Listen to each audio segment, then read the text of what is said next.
on these days off in between the AMRAP sets, I've been thinking about doing those 1 minute holds. So I've been doing it with the bar, 60, 100, now I'm going to do 140. And hopefully this is not causing me extra fatigue. Hopefully this is not causing me extra troubles with the AMRAP sets, but I figured the day after the AMRAP sets, that means I've got another day rest until I hit the AMRAP set. So I might focus on the holds today and not tomorrow, and then see how I go. Whenever you introduce something new like this, you're always kind of half worried that it's going to impact the current state.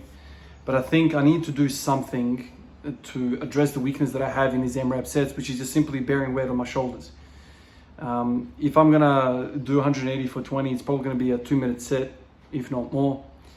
So I need to train that aspect without having to, train it while I'm doing everything else. When you're doing an AMRAP set, everything's hurting. Everything's hurting, but the shoulders and the rack seems to be failing first. So if I can trickle in a little bit more work on the side with it, would be great. So I'm going to try to do that now, and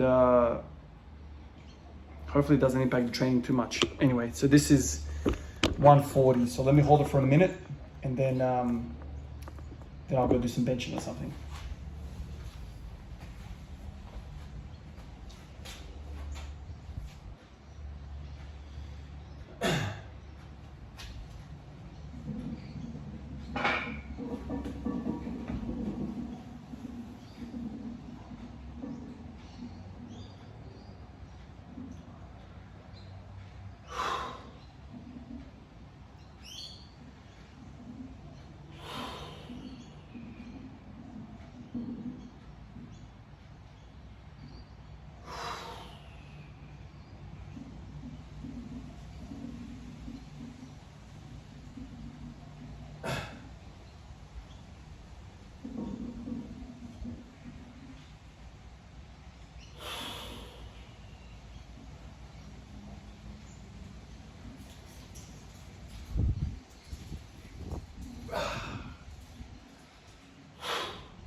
It's surprising how taxing it is, really.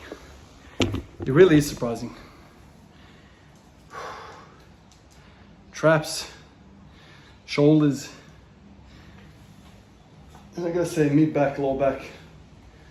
So maybe this is taxing me too much. But how do you work something without getting tired? So I'm experimenting. I'm experimenting again with all these different parameters. The AMRAP sets take a lot out of me, so I need to be vigilant of fatigue and recovery. So let's see. Maybe this is a step forward. Maybe this is a step back. I don't know. Anyway.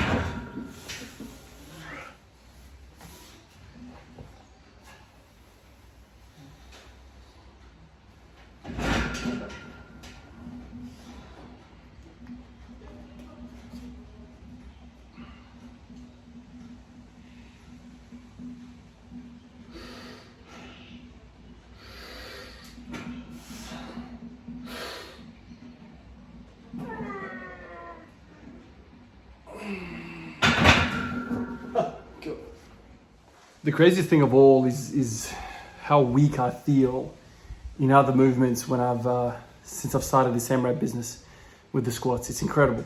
feel so freaking weak in the bench press. 140 feels like 152. It feels like a PR. There's no way in hell I could lift another 10 kilos. But it just goes to show you residual fatigue, how much fatigue you are carrying when you're doing a completely different exercise. You know, let's say the bench press is an upper body exercise for the most part, and squats are lower body for the most part. What do they have in common? I used to think to myself, of course you can push both at the same time. Nah. If you're truly giving it all in your effort when you're doing those movements, the effect is going to bleed over to everything you do. Central nervous system is one, the body is one. If you do something to a maximum effort, it's going to impact every other thing you do, regardless of what body part. And that's the lesson that I've learned. This is, for the most part, why I think when you're going crazy with one movement like the squat or the deadlift or whatever, if you're going really, really crazy with it, this is why everything else suffers. So in a more moderate program, you could probably do everything at once, but you would have to be very, very vigilant in where the efforts are and how hard they are and whatnot. Bench press is on hold. Deadlifts, I don't even know. Maybe the deadlifts have some sort of relation with squats in terms of body parts and whatever, but still, if I give it all in the squat AMRAP, the deadlift is not even going to get close to my best. So this is the truth of it all. So I'm kind of tippy-toeing around everything else because I'm focusing so much on these AMRAP sets. And even the AMRAP sets, I'm trying to kind of do something else on the side to help the AMRAP sets. But even that, I'm like, maybe I'm doing too much. Maybe I'm not recovering. And I'm not even like moving crazy weights. Imagine if you're super advanced, if you're squatting 250 for your AMRAP sets. Think about the impact on your system that is. Incredible. Anyway, that's all I got, boys. Catch you in the next one. Peace out.